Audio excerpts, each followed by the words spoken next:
Apa aku tidak pantas mendapatkan seseorang yang selevel denganku sekarang? Mana mungkin aku membawa-bawa perempuan kampungan dan dekil sepertimu kemana-mana. Ini surat gugatan cerai. Cepat tanda tangani tanpa banyak bicara. 3 tahun tak pulang, itulah kata-kata pertama yang keluar dari mulut Baskara Aditama begitu menginjakkan kaki di rumah. Hinaan demi hinaan ia lontarkan pada istrinya. Coba bersimpuh dan memohon padaku. Mungkin akan kuberikan uang pesangon sedikit lebih banyak. Mendengar itu, Anjani Larasati benar-benar berlutut. Baskara menyeringai, mengira istrinya akan berkata, "Tolong beri aku satu kesempatan lagi." Justru bagus. Akhirnya aku bisa membuang sampah. Anjani bangkit berdiri dan langsung membubuhkan tanda tangannya di atas meterai. Sejak hari itu, neraka bagi seorang pria pun dimulai. Kisah hari ini kita mulai. Jalan panjang dari Bandara Soekarno-Hatta menuju rumahnya di kawasan elit Pondok Indah akhirnya berakhir ketika Baskara turun dari taksi. Setelah 3 tahun, ia kembali ke rumahnya, menyeret koper dengan langkah angkuh dan membuka pintu utama. Sudah pulang. Anjani menyambut Baskara di ujung lorong. Baskara mengabaikan sapaan Anjani dan melenggang masuk ke ruang keluarga. Rumah itu terasa asing, tertata rapi dengan sempurna. Suasananya benar-benar berbeda dari 3 tahun lalu, saat semua barang berantakan sebelum kepergiannya. Baskara mengeluarkan amplop coklat dari tasnya dan melemparkannya dengan kasar ke atas meja kaca. Suara debuman tumpul menggema di ruang keluarga yang dingin. "Apa ini?" tanya Anjani, menatap amplop di atas meja. "Tidak lihat?" "Surat gugatan cerai," jawab Baskara dengan nada arogan sambil menyandarkan tubuhnya di sofa. Senyum sinis terukir di bibirnya. "Sudah saatnya kita selesaikan semuanya dengan bersih." Baskara tertawa mengejek, lalu menambahkan, "Tenang saja. Aku akan memberimu uang pesangon yang cukup besar." Wajah Anjani seketika pucat pasi. Matanya memerah, dan air mata mulai menggenang. Dengan tangan gemetar, Anjani memegang lengan Baskara. "Mas Baskara, tolong. Tiba-tiba ini ada apa?" Suara Anjani bergetar hebat. "Bagaimana kita bisa sampai seperti ini? Kenapa kamu tega melakukan ini padaku?" Baskara menepis tangan Anjani dengan dingin, seolah menyentuh serangga menjijikkan. "Aku sudah muak dengan semua ini. Setiap detik bersamamu membuatku sesak napas." Anjani jatuh terduduk di depan sofa, seolah kakinya tak mampu lagi menopang tubuhnya. Air mata panas mengalir deras di pipinya. "Apa salahku? Katakan, aku akan perbaiki semuanya. Kumohon." Anjani menatap Baskara dengan tatapan memelas. "Beri kita satu kesempatan lagi. Kita mulai lagi dari awal, ya?" Baskara tersenyum puas melihat Anjani hancur. Semuanya berjalan sesuai rencananya. Tepat ketika ia hendak melontarkan kalimat hinaan berikutnya, sesuatu yang tak terduga terjadi. Anjani mengangkat wajahnya yang basah oleh air mata. "Kupikir kau akan bilang, kita mulai lagi dari awal." "Baiklah, bagus. Gugatan cerai ini akan kuterima." Rona kemenangan di wajah Baskara seketika lenyap. Anjani, yang beberapa detik lalu menangis dan memohon di kakinya, kini berubah menjadi orang yang sama sekali berbeda. Anjani berjalan mantap ke laci, mengambil pulpen dan meterai. Tanpa ragu sedikit pun, ia mengeluarkan surat dari amplop dan tanpa membacanya, langsung menandatanganinya. "Apa? Apa yang kau lakukan?" Baskara tergagap, kaget. "Tidak lihat? Aku memenuhi keinginanmu, menandatangani surat cerai," kata Anjani sambil meletakkan surat yang baru ditandatanganinya kembali ke meja. "Setelah 3 tahun di luar negeri, hanya ini yang bisa kau katakan?" Baskara bangkit dari sofa. Situasi yang sama sekali di luar prediksinya membuat kepalanya terasa kosong. "Kenapa kau tiba-tiba begini? Apa kau siok sampai pikiranmu terganggu?" "Pikiranku sangat jernih. Selama 3 tahun kau tidak ada, otakku justru bekerja dengan sangat baik." Anjani menepuk-nepuk kerah blazernya dengan ringan. Pandangan Baskara terpaku pada bros yang tersemat di blazer Anjani. Bros dengan desain unik itu berkilau indah di bawah cahaya lampu. "Bros apa itu? Aku belum pernah melihatnya," Tanya Baskara sambil menunjuk bros itu. Oh, ini? Aku yang membuatnya, jawab Anjani sambil mengelus bros itu dengan lembut seolah perhiasan berharga. Desain yang dulu kau buang ke tempat sampah. Kaki Baskara lemas, ia kembali terduduk di sofa. Sebenarnya, apa yang kau lakukan selama 3 tahun ini? Apa katamu? Tentu saja aku menjalani hidupku yang kau anggap remeh itu dengan benar. 3 tahun tanpamu bukanlah neraka, tapi surga. Anjani menatap Baskara dengan dingin. Situasi yang ia yakini sepenuhnya dalam kendalinya kini hancur berkeping-keping. Hubungi pengacaramu dan selesaikan ini secepatnya. Aku juga benci berlama-lama, kata Anjani sambil meraih tas tangannya. Aku juga ingin segera bebas dari neraka bernama dirimu dan memulai hidup baru. Suara ketukan sepatu hak tinggi Anjani saat berjalan menuju pintu depan memenuhi ruang keluarga. Baskara hanya bisa menatap kosong pada tanda tangan yang jelas di atas meja. Mau kemana? Baskara berhasil memaksakan suaranya keluar. Kantor. Hari ini ada rapat yang sangat penting, jawab Anjani santai sambil mengenakan sepatunya di depan pintu. Kantor? Kantor apa? Kantorku, Alara Designs. Anjani memegang gagang pintu dan berbalik. Oh, ngomong-ngomong, kau ingat tanah warisan orang tuaku yang kau anggap tak berguna itu? Anjani tersenyum sinis. Sudah kujual untuk modal mendirikan perusahaan. Omzetnya lumayan sekarang. Baskara bangkit dan menghampiri Anjani. Apa? Tanah tidak berguna itu? Tidak berguna? Padahal itu masuk dalam kawasan pengembangan kota mandiri baru. Anjani mendengus. Banyak sekali yang tidak kau ketahui, Baskara Aditama. Pintu depan terbuka. Di luar, sebuah sedan mewah sudah menunggu. Mobil itu. Mobil apa? Tanya Baskara menunjuk mobil itu. Mobil dinas perusahaan. Ada sopir pribadinya juga. Wajah Baskara pucat pasi. Pintu depan tertutup dengan suara keras. Sendirian di ruang keluarga, kaki Baskara tak kuat lagi menopang tubuhnya hingga ia jatuh terduduk di lantai. Dari jendela, ia bisa melihat mobil yang ditumpangi Anjani menjauh. Sendirian di rumah yang kosong, Baskara melihat sekeliling. Perabotan asing dan interior yang berubah total. Matanya tertuju pada sebuah plakat yang tergantung di dinding. Direktur Utama Alara Designs, Anjani Larasati. Baskara membeku di depan plakat itu. Untuk pertama kalinya, ia menyadari bahwa situasi telah sepenuhnya lepas dari kendalinya. 3 tahun lalu, sebulan setelah Baskara berangkat ke luar negeri, Anjani tidak bisa melakukan apapun. Ia hanya duduk termenung di sofa ruang keluarga, menatap layar televisi yang menyala. Tiba-tiba, ponselnya berdering keras. Halo, selamat siang, dengan Ibu Anjani Larasati? Kami dari agen properti Nusantara Realty. Suara pria asing terdengar dari seberang telepon. Iya, benar. Ada apa ya? Ibu, apakah Ibu ingat tanah di kawasan Puncak, Bogor, yang diwariskan atas nama orang tua Ibu? Anjani seketika bangkit. Itu adalah satu-satunya warisan dari almarhum orang tuanya, tanah yang selalu diremehkan Baskara sebagai aset tak berguna. Iya, saya ingat. Kenapa dengan tanah itu? Seluruh area di sekitar sana telah ditetapkan sebagai kawasan pengembangan kota mandiri baru. Remote TV jatuh dari genggaman Anjani. Benarkah? Benar, Bu. Proses ganti rugi akan segera berjalan, dan nilai kompensasinya jauh lebih tinggi dari perkiraan. Agen itu menyebutkan nominalnya dengan suara pelan. Anjani tidak percaya dengan apa yang didengarnya. Sebanyak itu? Posisi tanah Ibu sangat strategis. Nilainya bisa beberapa kali lipat dari harga pasar. Selamat ya, Bu. Setelah menutup telepon, Anjani duduk terpaku di sofa untuk waktu yang lama.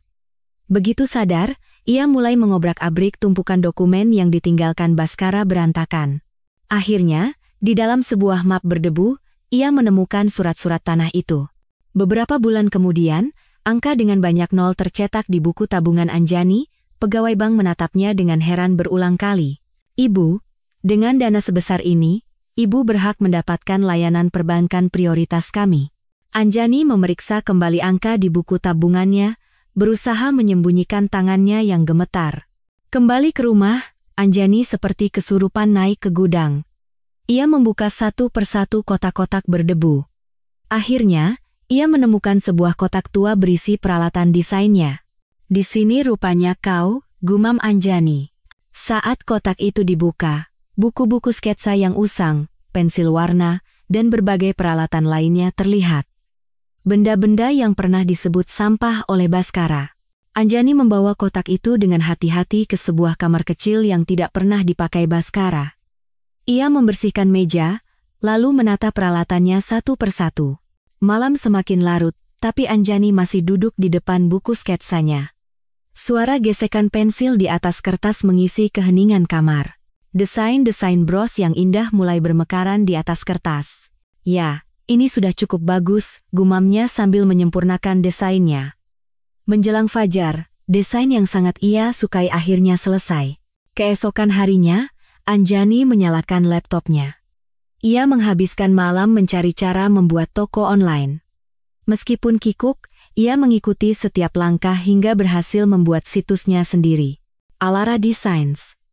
Pakai nama ini saja. Anjani mengetik di keyboard. Nama yang diambil dari inisialnya, satu-satunya di dunia. Ia segera pergi ke pasar ASMK untuk membeli bahan. Dengan teliti ia memilih batu-batu berkilauan dan bahan logam. Pak, ini harganya berapa? Yang itu 10.000 per buah, Mbak. Mau ambil berapa? Saya ambil 100 dulu, Pak. Pedagang itu menatap Anjani dengan heran. Kembali ke rumah, Anjani langsung mulai membuat bros. Jarinya tergores alat kecil hingga berdarah, tapi ia tidak merasakan sakit. Akhirnya, karya pertamanya selesai. Anjani mengangkat bros itu ke bawah cahaya lampu. Melihat kilauannya yang memukau, senyum merekah di bibirnya. Mas Baskara akan bilang apa ya kalau lihat ini? Mengingat nama itu, raut wajahnya seketika mendingin. Tidak, aku tidak perlu memikirkan orang itu lagi, dia yang meninggalkanku. Ia memotret produk pertamanya dengan teliti dan mengunggahnya ke toko online. Setelah menulis deskripsi dan menetapkan harga, ia menekan tombol publikasikan. Seminggu berlalu. Setiap hari Anjani memeriksa halaman pesanan, tapi layar itu selalu kosong. Ternyata memang tidak mudah, desahnya. Tepat pada saat itu, nada notifikasi ceria berbunyi dari ponselnya. Pesanan masuk. Anjani melompat seperti pegas. Pesanan pertama yang ditunggu-tunggu akhirnya datang. Benarkah? Benar-benar ada yang memesan? Anjani bersorak gembira seperti anak kecil dan mulai mengemas pesanan. Ia memasukkannya ke dalam kotak dengan sangat hati-hati agar tidak tergores, bahkan menambahkan surat tulisan tangan. Dalam perjalanan pulang setelah mengirim paket, Anjani memeriksa kembali buku tabungannya. Uang yang masih terasa seperti mimpi itu masih utuh. Dengan uang ini, apalagi yang bisa kulakukan? Anjani berhenti melangkah, tenggelam dalam pikirannya. Benar, daripada hanya menunggu, aku harus berinvestasi di pemasaran. Anjani segera mendatangi sebuah agensi periklanan dan berkonsultasi tentang pemasaran digital. Ibu Direktur, dengan anggaran sebesar ini, kami jamin hasilnya akan sangat signifikan, kata seorang staf sambil menunjukkan proposal dengan percaya diri. Kembali ke rumah, Anjani masuk lagi ke ruang kerjanya. Ia harus menciptakan lebih banyak desain. Ia bekerja siang dan malam. Sejak saat itulah, ponselnya tak henti-hentinya berdering. Notifikasi pesanan. 1, 2, 10, 20. Ya Tuhan, secepat ini? Anjani menatap daftar pesanan dengan tak percaya. Efek pemasaran bekerja dengan sangat cepat. Anjani memesan bahan bertumpuk-tumpuk. Untuk mempercepat produksi, ia bekerja siang dan malam, tangannya melepuh dan pergelangan tangannya sakit, tapi ia tidak berhenti. Sebulan berlalu. Untuk pertama kalinya, pendapatan mulai masuk ke rekening Anjani, meskipun masih kecil, nilainya terasa tak ternilai. Ini benar-benar uang hasil kerjaku sendiri? Anjani meneteskan air mata haru sambil menatap buku tabungannya. Itulah saat pertama kali ia berhasil mencapai sesuatu dengan kekuatannya sendiri. Anjani menginvestasikan kembali seluruh keuntungannya ke dalam bisnis. Ia membeli bahan yang lebih baik dan peralatan baru tanpa ragu. Suatu malam, Anjani mengeluarkan foto dirinya dengan Baskara dari laci yang dalam. Di dalam foto, mereka terlihat lebih bahagia dari siapapun di dunia. Kau meremehkanku. Mimpiku, juga tanah warisan orang tuaku. Semuanya. Anjani berbisik dengan suara dingin sambil merobek foto itu menjadi dua. Sekarang akan kutunjukkan padamu. Seberapa tinggi aku bisa terbang tanpamu. Anjani melempar sobekan foto itu ke tempat sampah tanpa penyesalan. Lalu ia kembali ke meja kerjanya. Jam menunjukkan pukul 3 dini hari. Anjani masih sibuk membuat bros yang indah. Lelah, tapi ia tidak boleh menyerah. Seperti itulah, balas dendam Anjani dimulai. Diam-diam, namun membara. Kembali ke masa kini. Ruang rapat di sebuah kantor hukum dipenuhi udara dingin. Baskara dan pengacaranya sudah tiba lebih dulu, duduk dengan angkuh. Tak lama, pintu terbuka dan Anjani masuk. Maaf saya terlambat. Anjani, dalam setelan kerja yang rapi, sedikit menundukkan kepala. Di belakangnya, seorang pria paruh baya berpenampilan tajam mengikuti. Saya Tirtayasa. Kata pengacara itu sambil menyerahkan kartu namanya kepada pengacara Baskara. Pengacara Baskara menerima kartu nama itu dan mengangkat alisnya sedikit. Baik, mari kita mulai negosiasi pembagian harta Gonogini hari ini, kata pengacara Baskara dengan percaya diri sambil mengeluarkan dokumen. Klien kami, Bapak Baskara Aditama, menawarkan uang pesangon sebesar 500 juta rupiah. Baskara melipat tangannya dan menatap Anjani. Ekspresinya seolah berkata, seharusnya kau bersyukur dengan jumlah itu. Mengingat posisi Ibu Anjani sebagai ibu rumah tangga, kami sudah memberikan kelonggaran khusus dengan nominal ini, tambah pengacara Baskara. Tepat pada saat itu, Pak Tirtayasa meletakkan map tebal yang dibawanya ke atas meja. Suara bruk memecah keheningan ruang rapat. Apa ini? Tanya pengacara Baskara, kaget. Catatan kegiatan Bapak Baskara di luar negeri selama 3 tahun terakhir. Pak Tirtayasa membuka map itu.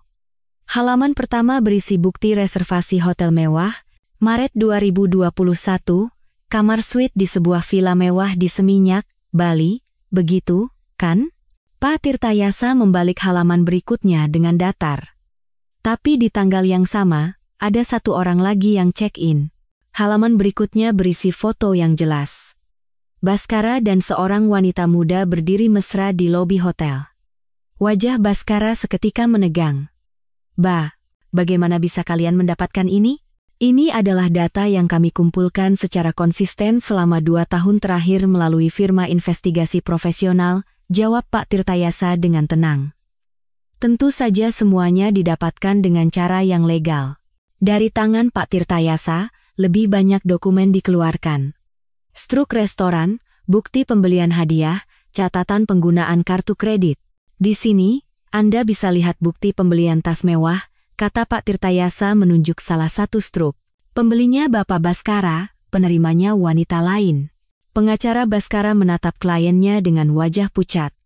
Baskara hanya bisa menggigit bibir tanpa berkata apa-apa.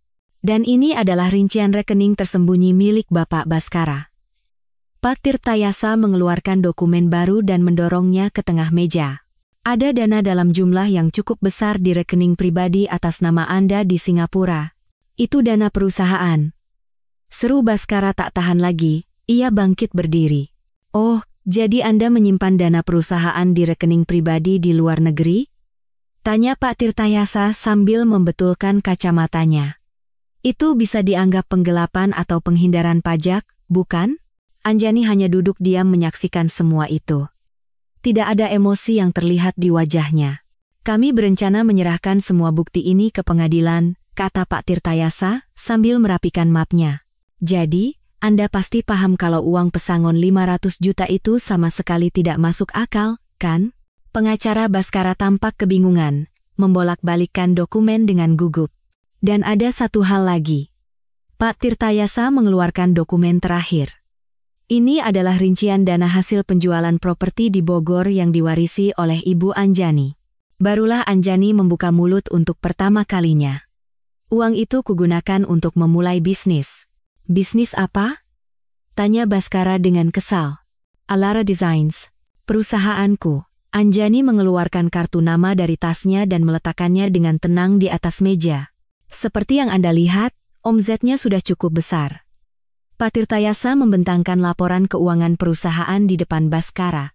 Semua ini dimulai dari harta bawaan Ibu Anjani, jadi tidak termasuk dalam objek pembagian harta Gonogini. Baskara merebut dokumen itu. Angka-angka yang sulit dipercaya tertulis rapi. Ini semua benar? Ya, benar, jawab Anjani datar. Perusahaan yang kubangun dengan bakat yang kau anggap sampah dan tanah orang tuaku yang tak pernah kau lirik. Tangan Baskara gemetar hebat, bahkan untuk memegang selembar kertas pun ia tak mampu. Jika negosiasi ini sulit, kita bertemu di pengadilan saja, kata Pak Tirtayasa sambil membereskan dokumen dan bangkit dari kursi. Kami siap menyerahkan semua bukti yang kami miliki. Anjani juga bangkit. Ia menatap Baskara yang hancur sekali lagi dengan dingin, lalu berbalik tanpa ragu. Tunggu. Baskara memanggil Anjani dengan suara panik. Sejak kapan? Sejak kapan kau menyiapkan semua ini? Sejak sehari setelah kau meninggalkanku, jawab Anjani tanpa berbalik. Selama 3 tahun, tak sehari pun aku berhenti. Pintu ruang rapat tertutup. Baskara jatuh terduduk di kursinya. Pak Direktur, sekarang bagaimana? Tanya pengacaranya dengan wajah memelas. Baskara tidak bisa menjawab. Ia sadar, semuanya kini berada dalam genggaman Anjani. Keluar dari kantor hukum, Baskara langsung menelepon akuntannya. Cek rekeningku di luar negeri sekarang juga. Pak Baskara, gawat. Rekening itu sedang diselidiki. Kaki Baskara lemas. Apa? Ada panggilan dari Direktorat Jenderal Pajak. Mereka juga sudah datang ke kantor. Ponsel terlepas dari genggaman Baskara dan jatuh hancur di lantai koridor. Baskara berlari seperti orang gila ke tempat parkir. Begitu masuk ke mobil, ia memukul setir dengan tinjunya. Sialan, Anjani. Sialan. Teriakan penuh amarah menggema di dalam mobil yang sempit. Anjani tahu segalanya dari awal hingga akhir. Baskara menatap gedung kantor hukum dari kaca spion. Anjani dan Pak Tirtayasa berjalan keluar bersama, senyum tipis terukir di wajah Anjani. Tidak. Bukan begini seharusnya.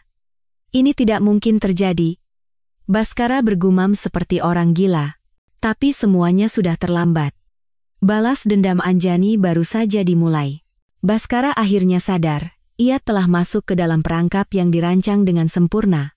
Di suatu sore, ketika gugatan cerai mereka berlarut-larut, Anjani sedang sibuk dengan desain baru di kantornya. Tiba-tiba, sebuah notifikasi email muncul di layar laptopnya. Email yang mencurigakan tanpa nama pengirim. Judulnya, informasi mengenai Direktur Baskara Aditama. Anjani ragu sejenak, lalu membuka email itu. Saya adalah karyawan di perusahaan yang dijalankan oleh Direktur Baskara Aditama. Saya memiliki bukti penting yang bisa membantu Anda. Anjani bersandar di kursinya, menatap layar. Ia berpikir berhari-hari. Bisa saja ini adalah jebakan yang dibuat Baskara. Tidak. Lebih baik aku menemuinya. Anjani membalas singkat. Pihak pengirim memilih sebuah kafe di gang sepi di Kemang sebagai lokasi pertemuan. Pada hari yang ditentukan, Anjani tiba lebih awal dan duduk di sudut kafe menunggu. Kring! Pintu kafe terbuka. Seorang pria berusia 50-an masuk. Pria itu mengamati sekeliling, menemukan Anjani, lalu mendekat dengan hati-hati. Permisi, apakah Anda Ibu Anjani? Iya, benar. Saya Budi Santoso, manajer di tim akuntansi. Pak Budi menyerahkan kartu namanya dengan tangan gemetar. Anjani memeriksanya dan mengangguk pelan. Langsung ke intinya saja. Kenapa Anda mencari saya? Saya tidak bisa hanya diam dan melihat lagi, kata Pak Budi sambil membasahi bibirnya yang kering dengan kopi. Direktur Baskara sedang menghancurkan perusahaannya. Perusahaan yang ia bangun dengan tangannya sendiri. Anjani mencondongkan tubuhnya. Bisa tolong jelaskan apa yang sebenarnya terjadi? Pak Budi mengeluarkan setumpuk dokumen tebal dari tasnya dan memberikannya kepada Anjani secara diam-diam di bawah meja.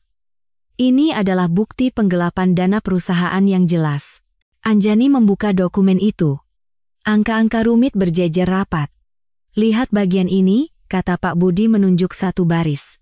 Dia membuat perusahaan fiktif seolah-olah ada transaksi, lalu menarik uangnya. Berapa jumlahnya? Yang saya temukan saja sudah lebih dari 30 miliar rupiah. Tatapan Anjani menajam. Di mana uang itu sekarang? Sebagian besar mengalir ke wanita simpanannya. Pak Budi mengeluarkan selembar foto lagi dari sakunya. Foto Baskara dan seorang wanita asing tersenyum mesra di sebuah restoran mewah.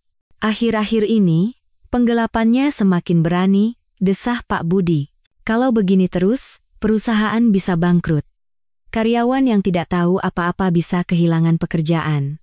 Anjani memeriksa kembali dokumen itu dengan teliti. Laporan keuangan dengan analisis tajam itu menunjukkan kondisi yang gawat. Dengan data ini, perusahaan tidak akan bertahan lebih dari 3 bulan. Benar. Saya sudah mengabdikan 20 tahun hidup saya di perusahaan ini. Saya tidak bisa melihatnya hancur begitu saja. Suara Pak Budi bercampur antara amarah dan kesedihan. Anjani menatap mata Pak Budi lurus-lurus. Pasti ada banyak orang. Kenapa Anda memilih saya? Saya tahu Ibu sedang dalam proses gugatan cerai dengan Pak Baskara, jawab Pak Budi tegas. Saya pikir data ini akan menjadi senjata terkuat dalam pertarungan Anda. Ini pekerjaan yang cukup berbahaya. Apa Anda tidak apa-apa? Saya sudah siap dengan segala risikonya. Pak Budi mengeluarkan sebuah USB. Di sini ada file asli dari semua data yang saya kumpulkan. Cukup untuk menjadi bukti hukum. Anjani menerima USB itu dan menggenggamnya erat. Bagaimana Anda bisa mendapatkan semua ini? Karena saya manajer akuntansi, kata Pak Budi dengan senyum pahit. Pak Baskara memang memperlakukan saya seperti pesuruh, tapi dia sepenuhnya percaya pada kemampuan saya. Anjani diam-diam mengeluarkan dompetnya. Anda telah memberikan data berharga ini. Bagaimana saya bisa membalasnya? Saya tidak butuh uang sepeser pun, tolak Pak Budi cepat. Tapi, bolehkah saya meminta satu hal? Tentu, katakan saja. Setelah semua ini selesai, saya ingin memulai hidup baru dengan bersih. Anjani berpikir sejenak, lalu mengangguk.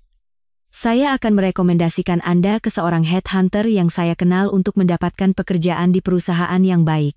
Terima kasih banyak. Pak Budi bangkit. Tolong berhati-hatilah. Jika Pak Baskara sampai tahu, entah apa yang akan dia lakukan. Jangan khawatir. Identitas Anda akan saya jaga dengan nyawa saya. Pak Budi meninggalkan kafe. Anjani duduk terdiam sejenak, menatap USB di tangannya. Kembali ke rumah, Anjani langsung menyambungkan USB itu ke komputernya. Ratusan file memenuhi layar. Dengan ini, gumam Anjani. Baskara Aditama, aku bisa benar-benar menghancurkanmu. Anjani menghabiskan malam menganalisis data. Bukti penggelapan itu sangat jelas dan melimpah. Keesokan paginya, Anjani bertemu Pak Tirtayasa. Pak pengacara, tolong lihat ini. Anjani menyerahkan amplop berisi dokumen. Pak Tirtayasa mulai membaca. Wajahnya semakin serius seiring waktu. Ini bukan sekadar data untuk gugatan cerai. Ini jelas-jelas kasus pidana. Bisakah ini menjadi bukti penentu dalam gugatan cerai? Tentu saja. Ini adalah pukulan telak yang akan mengakhiri permainan, kata Pak Tirtayasa dengan semangat, merapikan dokumen. Dengan ini, kita tidak hanya bisa memenangkan pembagian harta, tapi juga mendapatkan tunjangan perceraian dengan nilai maksimal yang ditetapkan pengadilan. Senyum sedingin es terukir di bibir Anjani. Dan perusahaan Baskara Aditama juga bisa disita, tambah Pak Tirtayasa. Jika perusahaan bangkrut, asetnya akan dilelang. Saat itu, Anda bisa berpartisipasi dalam lelang sebagai kreditur. Lelang? Ya. Dengan kata lain, Ibu Anjani bisa mengakuisisi perusahaan itu. Anjani menatap keluar jendela, ke arah gedung perusahaan Baskara. Potongan terakhir dari teka-teki balas dendamnya telah ditemukan. Bersiaplah, kata Anjani kepada Pak Tirtayasa, permainan yang sesungguhnya baru akan dimulai. Beberapa hari kemudian, penyidik dari kejaksaan menyerbu kantor Baskara, penggeledahan dimulai atas tuduhan penggelapan dana dan penyalahgunaan jabatan.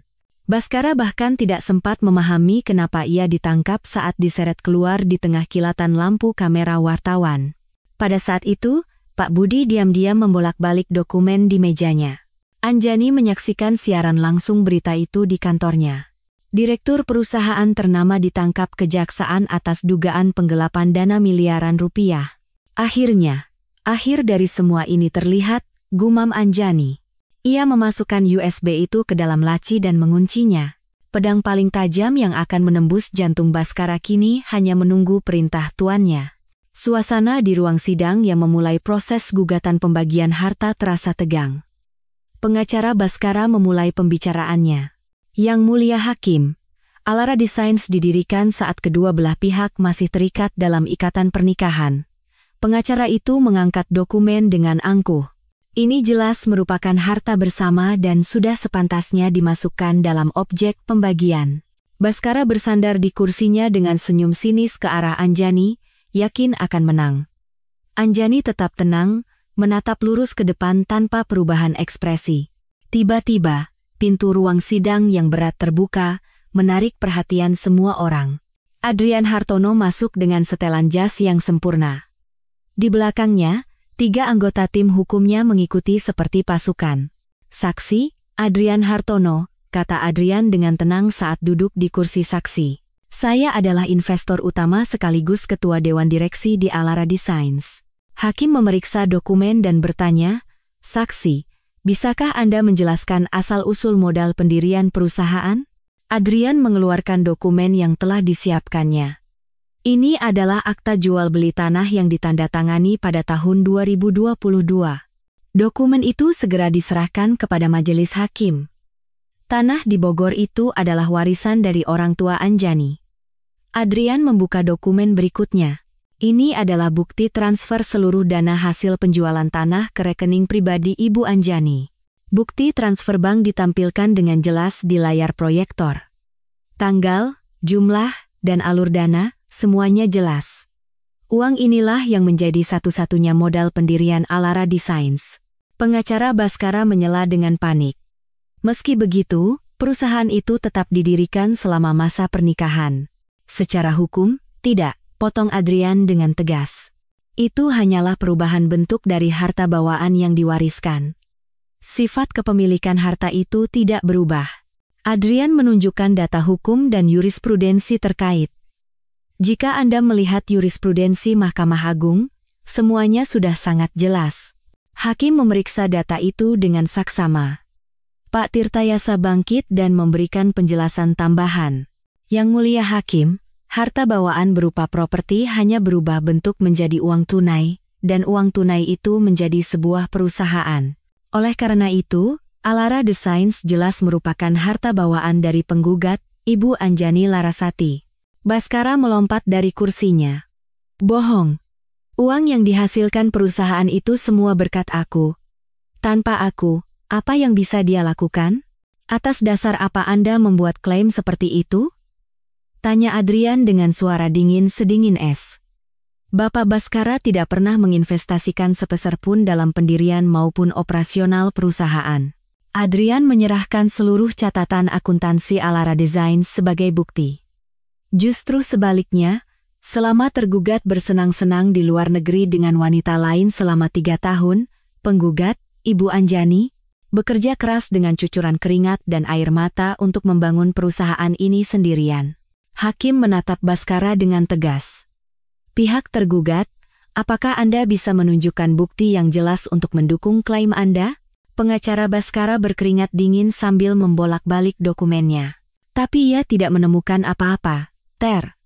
Tergugat hanya ingin menunjukkan fakta bahwa Ibu Anjani adalah seorang ibu rumah tangga untuk waktu yang lama. Apakah ada hukum yang melarang seorang ibu rumah tangga untuk berbisnis? Sanggah Pak Tirtayasa dengan nada tak percaya. Adrian kembali meminta izin bicara untuk melancarkan serangan terakhir. Yang Mulia Hakim, saat ini Alara Designs sedang dalam persiapan untuk go public dan menarik perhatian besar di industri ini. Ruang sidang seketika riuh. Klaim tak berdasar dari tergugat, Bapak Baskara Aditama, ini secara serius merusak nilai perusahaan yang akan segera melantai di bursa. Adrian menatap lurus ke arah Baskara, Ini adalah tindakan kriminal yang jelas-jelas merugikan ribuan pemegang saham kami. Jadi kau mau apa sekarang? Teriak Baskara hilang kendali.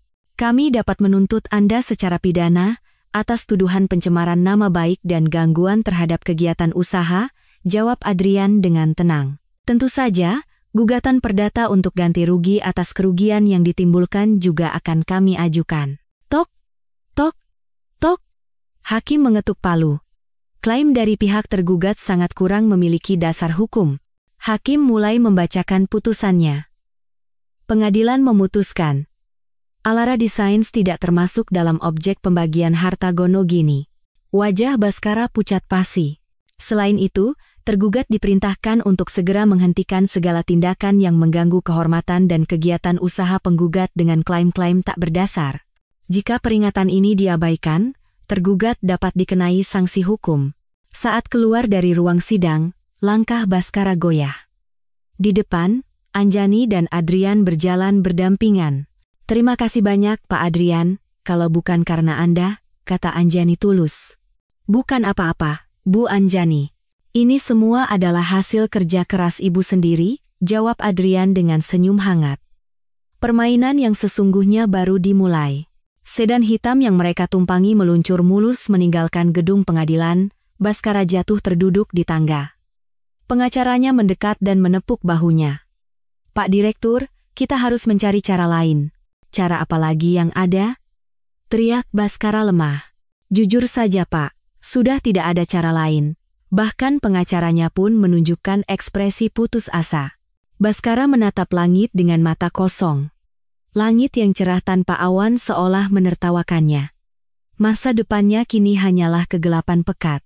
Semua jalan telah tertutup.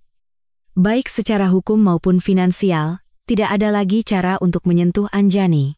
Baskara perlahan bangkit, berjalan terhuyung-huyung ke tempat parkir. Ini belum berakhir, gumamnya seperti kesurupan. Tapi tidak ada sedikit pun keyakinan dalam suaranya. Di dalam mobil, Baskara tidak bisa menyalakan mesin untuk waktu yang lama, wajahnya di kaca spion terasa asing. Di cermin itu, ada wajah seorang pecundang yang kehilangan segalanya, wajah yang belum pernah ia lihat sebelumnya. Untuk pertama kalinya, Baskara harus mengakui kekalahannya secara telak. Baskara berjalan tanpa tujuan di sebuah pusat perbelanjaan mewah, seolah jiwanya telah pergi. Konsultasi dengan pengacara, perusahaan yang diambang kehancuran, semuanya hilang dari pikirannya. Saat naik eskalator, cahaya gemerlap menarik perhatiannya. Alara Designs, Pop-up Store Grand Opening. Tulisan emas yang berkilauan. Kaki Baskara seolah ditarik magnet ke arah sana. Di tengah toko, di atas etalase berlapis beludru, sebuah bros disorot oleh lampu. Baskara mendekat seperti terhipnotis dan memeriksa label harganya. RP50.0000.000. Baskara menahan napas. Ia mengucek matanya berkali-kali, tak percaya dengan harga yang dilihatnya. Selamat siang, Pak. Apakah Bapak tertarik dengan produk ini? Seorang pramuniaga dengan senyum cerah mendekat. Bros ini adalah produk signature kami, didesain langsung oleh Ibu Direktur kami, Anjani Larasati. Baskara menatap bros itu lekat-lekat. Desainnya terasa sangat familiar. Produk ini edisi terbatas, Pak. Sangat populer, bahkan jika Bapak pesan sekarang, harus menunggu cukup lama, jelas pramuniaga itu dengan bangga. Pandangan Baskara beralih ke sebuah tulisan besar di dinding toko. Memberi nilai pada impian yang terbuang. Tulisan itu, apa artinya? Tanya Baskara. Oh, itu adalah kisah di balik merek kami, Pak. Pramuniaga itu dengan ramah memberikan sebuah brosur. Ini adalah kisah inspiratif tentang bagaimana Ibu Direktur kami berhasil menghidupkan kembali mimpinya sebagai desainer yang pernah harus ia tinggalkan. Dengan tangan kaku, Baskara membuka brosur itu. Di halaman pertama, ada foto Anjani yang tersenyum cerah. Judulnya terpampang jelas, Anjani Larasati, desainer yang memberi nilai pada dunia. Seketika, suara masa lalunya sendiri bergema tajam di telinganya.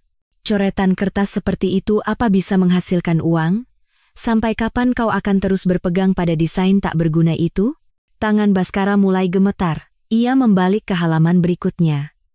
Ada artikel wawancara dengan Anjani. Orang terdekat saya pernah menyebut mimpi saya sampah, tapi saya tidak pernah menyerah pada nilai yang saya yakini. Wajah Baskara memerah. Ia tahu kalimat itu ditujukan untuknya. Wow, desainnya sangat istimewa dan elegan, kata seorang wanita parubaya di sebelahnya dengan kagum. Ini akan menjadi hadiah pernikahan yang sempurna untuk putri saya. Wanita itu tanpa ragu mengeluarkan kartu kreditnya dan membayar. Baskara hanya bisa menatap pemandangan itu dengan hampa. Ia teringat buku sketsa usang Anjani yang pernah ia remas dan buang ke tempat sampah. Desainnya sama persis. Gambar-gambar yang pernah dilukis Anjani semalaman dengan penuh kebahagiaan. Pak, di sebelah sana masih banyak karya ibu direktur lainnya, kata pramuniaga itu menunjuk etalase lain. Baskara melangkah. Puluhan bros dipajang seperti permata. Masing-masing berkilau indah, seolah karya seni yang lahir dari ujung jari Anjani. Ingatan masa lalu yang kejam kembali melintas di benak Baskara. Jual saja tanah tak berguna itu, lalu berjualan bros di pinggir jalan. Itu adalah kata-kata hinaan yang pernah ia lontarkan pada Anjani. Kata-kata kutukan itu kini menjadi kenyataan di depan matanya. Pak, Anda baik-baik saja? Wajah Anda pucat sekali, tanya pramuniaga itu dengan cemas. Ah, tidak apa-apa, jawab Baskara sekenanya sambil berbalik. Saat hendak meninggalkan toko, sebuah video diputar di layar besar di pintu masuk. Video peragaan busana di mana para model berjalan di runway mengenakan bros Anjani. Di akhir video, Anjani sebagai desainer muncul di panggung, disambut tepuk tangan meriah. Bruk, brosur yang dipegangnya jatuh. Ia bahkan tak sanggup untuk memungutnya. Oh, permisi. Seseorang yang melewatinya memungut brosur itu. Ini punya Anda. Seorang wanita muda menyerahkan brosur itu sambil tersenyum cerah. Bu Anjani itu idola saya. Wanita itu masuk ke dalam toko dengan mata berbinar. Baskara berdiri membeku. Ia sadar. Ini adalah hasil dari dua hal yang seumur hidup ia remehkan. Bakat Anjani dan tanah warisan orang tuanya. Keluar dari mal, Baskara berjalan terhuyung-huyung. Bahkan papan reklame raksasa di sebuah gedung menampilkan iklan Alara Designs. Temukan nilaimu. Kalimat iklan itu menusuk hatinya seperti belati tajam. Baskara terduduk di bangku terdekat, seluruh tenaganya seolah terkuras habis. Ponselnya berdering. Telepon dari akuntan perusahaannya. Pak Direktur, ada pemberitahuan final dari bank. Jika kita tidak bisa melunasi pinjaman sampai akhir minggu ini, perusahaan akan langsung dinyatakan pailit. Aku tahu. Jawab Baskara lemah, lalu mematikan telepon. Ia tak ingin mendengar apapun lagi. Malam tiba, lampu-lampu jalan mulai menyala. Toko Alara Designs di mal itu bersinar terang. Dari kejauhan, Baskara menatap cahaya itu tanpa henti. Sesuatu yang ia sebut sampah kini bersinar begitu cemerlang, menjadi dambaan dan impian orang lain. Hancur. Harga diri Baskara remuk berkeping-keping. Ia bahkan tak punya kekuatan untuk bangkit. Hingga malam semakin larut, Baskara tetap duduk di bangku kosong itu. Angin malam yang dingin berhembus melewatinya. Brosur yang tergeletak di jalanan tertiup angin. Wajah tersenyum Anjani muncul dan menghilang. Baskara menutupi wajahnya dengan kedua tangan dan menunduk. Perasaan menyesal menindih dadanya seperti bongkahan besi berat. Tapi semuanya sudah sangat terlambat. Sebuah email darurat tiba di kantor Baskara. Dari mitra bisnis terbesarnya yang memegang nasib perusahaan, Grup Nusantara. Surat pemutusan kontrak. Baskara menatap layar monitor, tak percaya. Dengan wajah kusut seperti kertas, ia berteriak, "Sekretaris, sambungkan saya ke Direktur Utama Grup Nusantara sekarang juga." "Maaf, Pak." Beliau mengatakan tidak akan menerima telepon dari Bapak, jawab sekretarisnya dengan wajah ketakutan. Baskara menyambar jasnya dan langsung pergi ke kantor Grup Nusantara. Setelah menunggu 1 jam di lobi, ia akhirnya bisa bertemu dengan direktur yang bertanggung jawab. "Pak Direktur, bagaimana bisa Anda tiba-tiba memutus kontrak tanpa pemberitahuan?" tanya Baskara dengan panik. "Pak Baskara, kami hanya menemukan mitra dengan penawaran yang lebih baik," jawab direktur itu dengan dingin, seolah sudah menduga. "Siapa?" Perusahaan mana? Tidak mungkin ada yang bisa memberikan penawaran lebih baik dari kami, SV Enterprises. Wajah Baskara mengeras seperti batu. Itu. Bukankah itu anak perusahaan Alara Designs? Benar. Penawaran mereka jauh lebih baik dari perusahaan Anda. Direktur itu menunjukkan kontrak baru. Harga yang ditawarkan 20% lebih murah dari harga yang diajukan Baskara dengan susah payah. Ini tidak masuk akal. Ini namanya dumping, merusak harga pasar. Dalam dunia bisnis, ini disebut persaingan pasar, Pak Baskara. Direktur itu bangkit. Keputusan sudah final, jadi silakan Anda pulang. Saat Baskara kembali ke kantornya dengan perasaan hancur, suasana kantor seperti baru saja terkena bom. Para karyawan berkerumun menatap monitor. Sebuah berita terpampang di halaman utama situs berita bisnis. Alara Designs tanda tangani kontrak eksklusif dengan Grup Nusantara, tawarkan syarat fantastis. Kesuksesan Anjani Larasati menguasai pasar, peta industri diprediksi berubah. Baskara membanting pintu ruangannya. Ia sadar, Anjani secara sistematis menyerangnya untuk menghancurkannya. Drrt. Drrt. Telepon berdering seperti jeritan, dari mitra bisnis terbesar kedua. Pak Baskara, maaf sekali, tapi mulai bulan depan kami harus menghentikan kerjasama. Pak Suryo, kenapa tiba-tiba begini? Kami sudah menemukan pemasok dengan penawaran yang lebih baik. Maaf. Telepon ditutup begitu saja. Itu hanyalah awal. Panggilan pemutusan kontrak dari mitra-mitra bisnis lain datang bertubi-tubi. Pak Direktur, gawat. Manajer keuangan berlari masuk dengan wajah panik. Proyeksi pendapatan bulan ini anjlok hampir 90%. Baskara jatuh terduduk di kursinya. Tadi ada telepon dari bank. Mereka menuntut pelunasan seluruh pinjaman dengan segera. Tidak mungkin sekarang, coba ulur waktu. Baskara memegangi kepalanya. Dan para investor juga sudah menyatakan akan menarik semua dananya. Perusahaan itu mulai runtuh tanpa bisa diselamatkan, seperti kapal raksasa yang karam. Karyawan mulai berkemas dan pergi satu persatu. Dengan harapan terakhir, Baskara pergi ke apartemen wanita simpanannya, Bella. Ia menekan bel, tapi tak ada jawaban. Bella. Bella, ini aku. Buka pintunya. Pintu sebelah terbuka dengan kesal. Mas, Mbak yang di situ semalam sudah angkat kaki, kabur seperti maling. Ah, apa? Tanya Baskara kaget. Dia panggil mobil box besar, angkut semua barang, lalu pergi naik taksi, kayaknya punya utang. Baskara menekan kata sandi dan membuka pintu. Apartemen itu kosong. Yang tersisa hanyalah struk-struk belanja yang berserakan, semuanya dibayar dengan kartu kredit perusahaan milik Baskara. Tas mewah puluhan juta, kalung berlian, biaya liburan ke Eropa. Semuanya dibayar dengan uang perusahaan. Baskara menelepon Bella. Nomor yang Anda tuju sedang tidak aktif. Kembali ke rumah, sepucuk surat dari pengadilan menyambutnya. Seluruh rekening atas nama perusahaan telah dibekukan. Tidak. Tidak mungkin. Baskara meremas surat itu dan melemparkannya. Ia memeriksa rekening pribadinya. Saldonya sudah habis.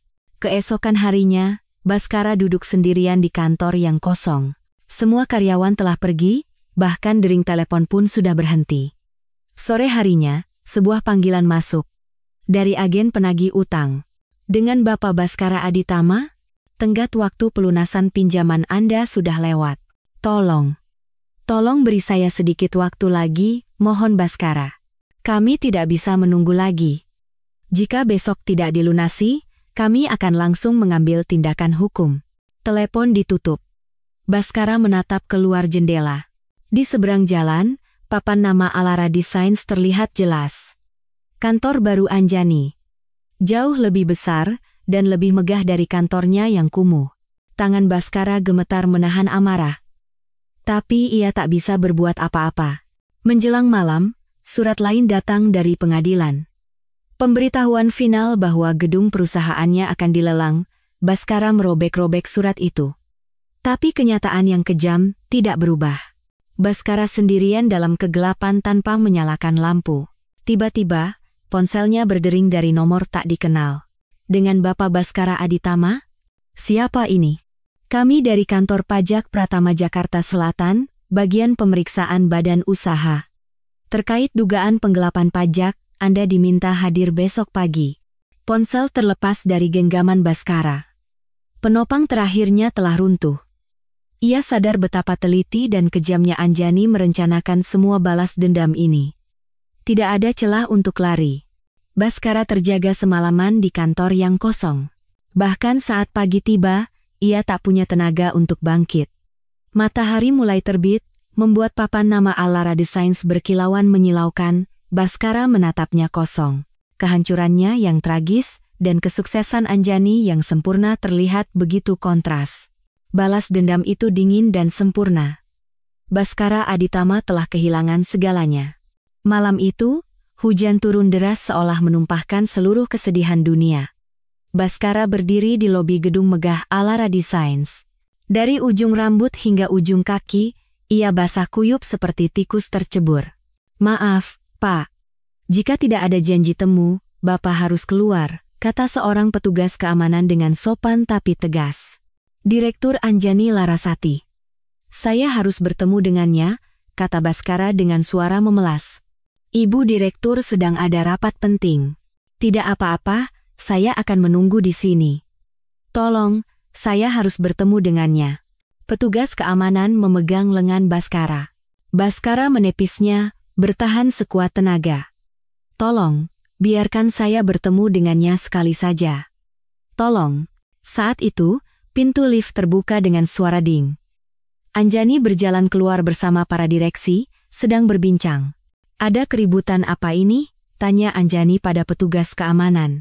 "Maaf, Bu Direktur. Bapak ini memaksa ingin bertemu dengan Ibu." Pandangan Anjani beralih ke genangan air di lantai dan sosok pria kumal yang berdiri di atasnya. Pria yang pernah menjadi suaminya, Baskara Aditama. "Sudah, kalian semua boleh pergi," kata Anjani memberi isyarat pada petugas keamanan dan stafnya. Seketika, Baskara maju dan berlutut di depan Anjani. Suara gedebuk menggema di lantai marmer. Para karyawan yang tersisa menahan napas melihat pemandangan itu. "Anjani, aku salah, aku minta maaf." "Aku benar-benar minta maaf," isak Baskara sambil menunduk dalam-dalam seolah hendak mencium lantai. "Ya, semua salahku, aku memang bajingan." Anjani menatap Baskara yang berlutut dengan mata sedingin es. Tak ada rasa kasihan, tak ada emosi apapun di wajahnya. Lalu, "Tolong, maafkan aku sekali saja. Kumohon. Aku akan menebus semuanya."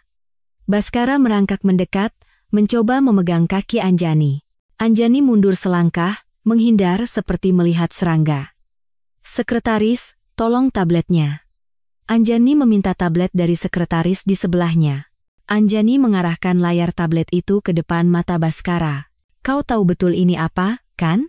Layar itu penuh dengan bukti pembelian tas mewah dan perhiasan jutaan rupiah. Suami yang sangat perhatian. Ya, masalahnya, pasangannya bukan aku." Wajah Baskara pucat pasi. "Anjani, itu." Anjani menggeser layar. "Kini muncul pembukuan yang rumit. Uang perusahaan yang kau gelapkan, semuanya tercatat di sini sampai ke rupiah terakhir. Kemana saja alirannya?" "Bagaimana? Bagaimana bisa?" tanya Baskara dengan suara gemetar. "Karyawan paling setia yang kau perlakukan seperti pesuruh tapi paling kau percaya, dia yang memberikannya langsung padaku," kata Anjani sambil mengembalikan tablet itu. "Pak Budi yang memberitahukan semua kebusukanmu padaku." Baskara menatap Anjani dengan ekspresi syok. "Pak Budi mengkhianatiku?" "Bukan pengkhianatan. Dia memilih keadilan," jawab Anjani dengan tajam. "Dia bilang tidak bisa lagi melihatmu menghancurkan perusahaan yang kau bangun dengan susah payah."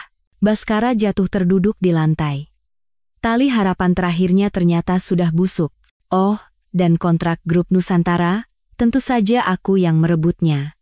Anjani menambahkan dengan santai. "Semua mitra bisnismu, satu persatu kuhancurkan seperti itu. Kenapa? Kenapa kau melakukan ini padaku?" raung Baskara. "Pertanyaan itu, ingin sekali kutanyakan padamu 3 tahun lalu." Suara Anjani terdengar tajam seperti pisau. Kenapa kau membuangku seperti sampah? Kenapa kau menginjak-injak mimpiku? Kenapa kau menghancurkan hidupku? Hujan di luar semakin deras menghantam gedung. Sekarang giliranmu, bisik Anjani menatap Baskara. Rasakan bagaimana rasanya menjadi manusia paling hina dan tak berguna di dunia. Baskara menangis terseduh-seduh, memohon untuk terakhir kalinya. Beri aku kesempatan untuk memulai lagi. Aku akan melakukan apa saja. Tolong. Sudah terlambat, Anjani berbalik dengan dingin. Kau, aku, dan semua milikmu, sudah berakhir. Anjani mulai berjalan menuju pintu keluar lobi. Baskara bersujud sepenuhnya di lantai. Anjani, tolong, sekali saja. Anjani berhenti sejenak, tapi tidak berbalik. Perusahaanmu akan dilelang minggu depan, lanjutnya. Dan aku akan membelinya dengan harga sangat murah. Baskara mengangkat kepalanya. Matanya penuh ketakutan dan keputusasaan. Kursi yang dulu kau duduki sambil menertawakanku. Sekarang, aku yang akan mendudukinya. Anjani kembali melangkah. Di luar lobi, Adrian Hartono sudah menunggu dengan mobil dan payung. Anjani masuk ke dalam mobil. Anda baik-baik saja, Bu Anjani? Tanya Adrian cemas. Ya, saya baik-baik saja. Sangat lega. Anjani melihat ke lobi gedung dari kaca spion. Baskara masih tersungkur di lantai. Mobil melaju dengan mulus, menghilang di telan hujan. Baskara tertinggal sendirian di lobi yang kosong. Petugas keamanan mendekat dan memegang kedua lengannya. Sekarang, Anda benar-benar harus keluar. Baskara diseret keluar tanpa perlawanan. Ia berjalan di tengah hujan deras. Air hujan yang dingin menampar pipinya. Ia bahkan tak bisa membedakan mana air mata dan mana air hujan. Baskara berjalan tanpa tujuan. Lampu jalanan tampak kabur dan berpendar di genangan air. Ia telah kehilangan segalanya. Uang, perusahaan, cinta, dan harga diri terakhirnya. Baskara bersandar di pagar sebuah jembatan. Di bawahnya, air sungai yang gelap berputar-putar. Apa ini benar-benar akhirnya? Gumam Baskara. Tapi ia bahkan tak punya keberanian untuk melompat. Ia hanya berdiri di guyur hujan. Jauh di sana, cahaya dari gedung Alara Designs terlihat, bersinar terang seperti mercusuar di tengah badai. Kesuksesan Anjani bersinar cemerlang, sementara kegagalan Baskara tenggelam dalam kegelapan.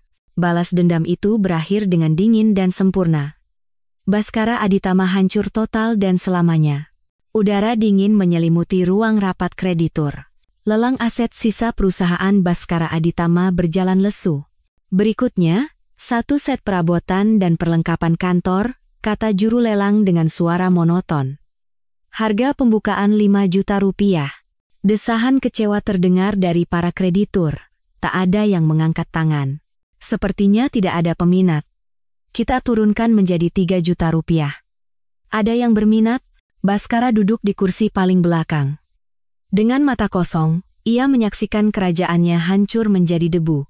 Baik, yang terakhir, hak atas nama perusahaan, hak usaha, dan seluruh aset yang tersisa, juru lelang mengangkat dokumen.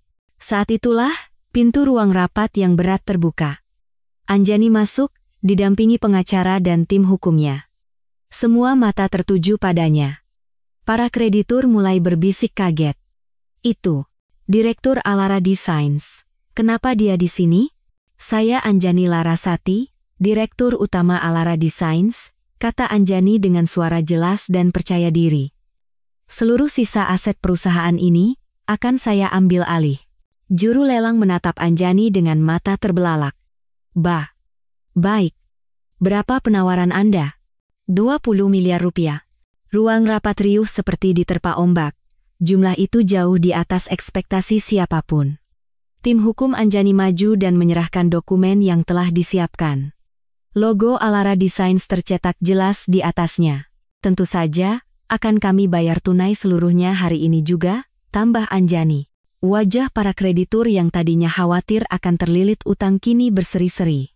Mereka bisa mendapatkan kembali uang mereka, bahkan lebih dari yang diperkirakan. Apakah ada penawar lain dengan harga lebih tinggi? Tanya juru lelang. Tak ada yang mengangkat tangan, tak ada yang berani. Jika tidak ada, Dengan ini dinyatakan pemenang lelang adalah Alara Designs. Tok, tok, tok. Palu diketuk 3 kali dengan keras. Anjani berjalan perlahan ke meja utama. Matanya tertuju pada papan nama di atasnya. Direktur Utama, Baskara Aditama. Anjani mengambil papan nama itu, menatapnya sejenak, lalu melemparkannya ke tempat sampah di sebelahnya. Barang tak berguna lagi. Baskara bangkit dari kursinya. Ia ingin berteriak, tapi suaranya tercekat di tenggorokan. Anjani duduk di kursi yang baru saja ditinggalkan Baskara. Seolah kursi itu memang miliknya sejak awal. Mulai hari ini, perusahaan ini akan terlahir kembali sebagai pabrik baru untuk Alara Designs, perintah Anjani kepada tim hukumnya. Segera buka lowongan pekerjaan, fokus pada teknisi-teknisi yang handal. Baik, Bu Direktur. Baskara berjalan terhuyung-huyung ke depan meja. Anjani, suaranya serak dan lemah.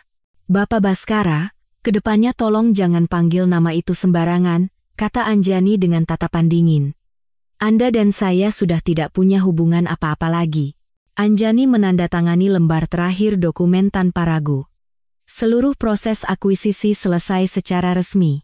Terima kasih atas kerja sama semuanya. Anjani bangkit dan mengangguk ringan kepada para kreditur. Dana yang dijanjikan akan ditransfer seluruhnya hari ini. Para kreditur bertepuk tangan meriah untuk Anjani. Anjani tersenyum anggun seperti seorang ratu. Baskara menyaksikan semua itu dengan mata kosong. Semua yang ia bangun seumur hidupnya kini telah menjadi milik Anjani. Tim keamanan, tolong antar bapak ini keluar. Beliau sekarang adalah pihak luar, kata Anjani sambil menunjuk Baskara. Area ini sekarang terlarang bagi yang tidak berkepentingan. Petugas keamanan mendekat dan mengapit Baskara. Ia tak melawan, hanya menunduk pasrah. Punggungnya terlihat sangat kecil dan menyedihkan saat keluar dari ruang rapat. Suara pintu yang tertutup seolah menjadi penanda akhir riwayatnya. Anjani mendekati jendela dan menatap keluar. Pemandangan kota ini sekarang sepenuhnya miliknya. Bu Direktur, jadwal berikutnya. Sebelum itu, mari kita lihat-lihat sebentar. Pabrik baruku. Anjani berjalan perlahan ke ruangan yang dulunya adalah ruang direktur. Barang-barang yang ditinggalkan Baskara berserakan. Anjani membuka lemari kabinet yang tidak terkunci. Sebuah foto menarik perhatiannya. Foto Baskara dan wanita simpanannya tersenyum bahagia di atas kapal pesiar. Anjani mengambil foto itu dan merobeknya tanpa ragu, lalu melemparkannya ke tempat sampah yang sama dengan papan nama Baskara tadi. Sekarang, semuanya benar-benar sudah berakhir, gumam Anjani. Di luar jendela, Baskara berjalan keluar gedung. Ia bahkan tak berani menoleh ke belakang, ke kerajaan yang pernah menjadi miliknya. Anjani berdiri di jendela, mengawasi sosoknya yang semakin mengecil seperti serangga. Balas dendam memang paling nikmat disajikan dingin, gumam Anjani dengan senyum puas. Seolah menandai akhir sebuah drama, matahari bersembunyi di balik awan. Bayangan gelap menyelimuti wajah Anjani. Momen ketika balas dendamnya tercapai dengan cara yang paling sempurna dan paling kejam. Baskara Aditama kehilangan segalanya. Anjani Larasati memiliki segalanya. Takdir keduanya telah tertukar dengan sempurna. Epilog. 1 tahun kemudian. Di sebuah pesta rooftop mewah di puncak gedung tertinggi di Jakarta, alunan musik merdu mengalir. Anjani Larasati memegang gelas sampahnya, menatap pemandangan malam kota di bawahnya. Selamat, Bu Anjani, kata Adrian Hartono, mendekat dan menyentuhkan gelasnya. Akhirnya ekspansi global terwujud, ya? Sungguh luar biasa. Terima kasih. Kami akan membuka gerai internasional pertama kami di Paris dan New York, jawab Anjani dengan senyum cemerlang. Saat itu, notifikasi muncul di ponselnya. Alara, lolos tinjauan awal pencatatan saham di BEI. Lihat ini. Go public sudah di depan mata, kata Adrian gembira. Benar-benar seperti mimpi, kata Anjani menatap gemerlap lampu kota. 3 tahun lalu, saya tidak pernah membayangkan akan berdiri di tempat seperti ini. Justru karena ada rasa sakit di masa lalu, momen ini terasa lebih berharga. Anjani meletakkan gelasnya. Benar. Sekarang saya ingin melupakan masa lalu, dan hanya melihat masa depan yang saya bangun dengan tangan saya sendiri. Para desainer ternama dan investor besar mulai berdatangan, mengerumuni Anjani untuk memberikan selamat. Ibu Direktur Anjani, sebuah kehormatan bisa bertemu langsung, sapa seorang buyer dari department store ternama di Paris. Kami sangat ingin membawa merek Anda ke gerai utama kami. Anjani dengan mahir bertukar kartu nama dan berbincang. Peluang-peluang baru datang tanpa henti. Pada saat yang sama, di sebuah mes pabrik di kawasan industri Cikarang, jauh dari Jakarta. Baskara Aditama menuangkan air panas ke dalam mie instan cup. Ia duduk di meja reyot yang berminyak.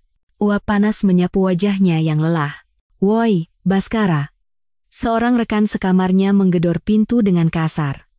"Besok pagi harus berangkat lebih pagi. Ada pesanan besar dari Alara Designs."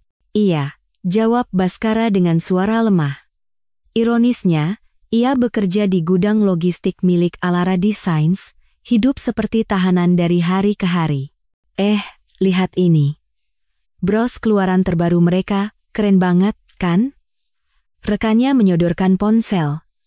"Produk baru Alara. Gila, cantik banget. Pengen beli yang KW-nya aja deh." Baskara melirik layar itu. Produk yang didesain oleh Anjani, yang pernah ia sebut sampah. "Halah, mahal. Kita mana bisa beli? Orang kayak kita seumur hidup cuma bisa lihat doang kali ya," kata rekannya sambil berdecak. Baskara menunduk dalam diam. Mie di dalam cupnya sudah mengembang. Jam pulang tiba. Baskara berjalan di jalanan gelap menuju halte bus. Di papan iklan halte, sebuah iklan raksasa yang menyilaukan terpampang. Wajah Anjani dengan senyum paling bahagia.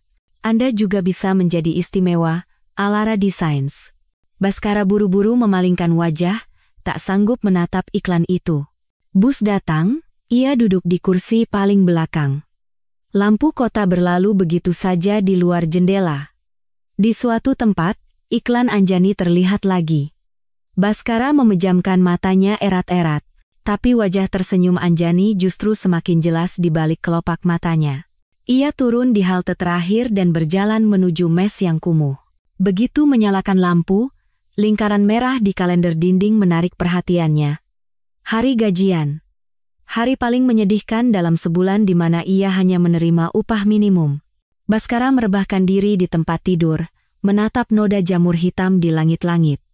Ponselnya berdering. Pesan promosi. Promo spesial. Hanya untuk Anda, pelanggan Alara Designs. Baskara melempar ponselnya ke dinding. Suara benturan itu terdengar hampa. Hujan mulai turun. Suara rintik hujan di atap seng menghantam kepalanya seperti palu. Baskara memejamkan mata, tapi tak bisa tidur. Masa lalu datang seperti ombak. Wajahnya yang arogan seolah memiliki dunia. "Maaf, Anjani. Aku minta maaf," gumamnya dalam gelap, terisak. Tapi tak ada yang mendengar permintaan maafnya. Subuh tiba. Baskara tak tidur sedikit pun. Ia bangkit dan mengenakan seragam kerja yang kotor.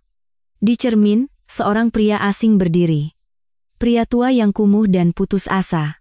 Dalam perjalanan ke pabrik, berita pagi diputar di layar besar di persimpangan jalan. Direktur Alara Designs, Anjani Larasati, terpilih sebagai pengusaha tahun ini. Baskara berhenti melangkah. Di layar, Anjani tersenyum cerah sambil memegang piala berkilauan. Kunci kesuksesan adalah semangat pantang menyerah. Suara Anjani yang tegas terdengar dari pengeras suara. Penting untuk mengubah kesulitan yang datang menjadi peluang, bukan keputusasaan. Baskara kembali berjalan dengan langkah berat. Asap kelabu mengepul dari cerobong pabrik di kejauhan. Satu lagi hari yang penuh keputusasaan dimulai. Hari yang terasa tak akan pernah berakhir baginya. Anjani Larasati meraih mimpinya yang cemerlang. Baskara Aditama terperangkap dalam puing-puing mimpi yang ia tendang sendiri. Takdir keduanya bersimpangan selamanya, terpisah begitu jauh hingga tak mungkin kembali. Keangkuhan satu orang dibayar mahal dengan kehancurannya sendiri. Air mata satu orang berubah menjadi permata kesuksesan yang memukau. Terkadang, kita melupakan nilai orang terdekat kita. Kita tidak pernah berpikir bagaimana kata-kata kasar yang kita lontarkan bisa mengubah takdir seseorang. Balas dendam Anjani bukanlah tentang merebut, melainkan tentang membuktikan nilai dirinya yang pernah dibuang. Kejatuhan Baskara hanyalah penyesalan yang terlalu terlambat, yang baru disadari setelah kehilangan segalanya. Kisah ini menunjukkan bahwa kerikil yang Anda buang sembarangan bisa jadi adalah batu fondasi bagi orang lain untuk membangun istananya. Jika ada yang mendengarkan cerita ini sampai akhir, tolong tinggalkan komentar sudah didengarkan dengan baik. Terima kasih.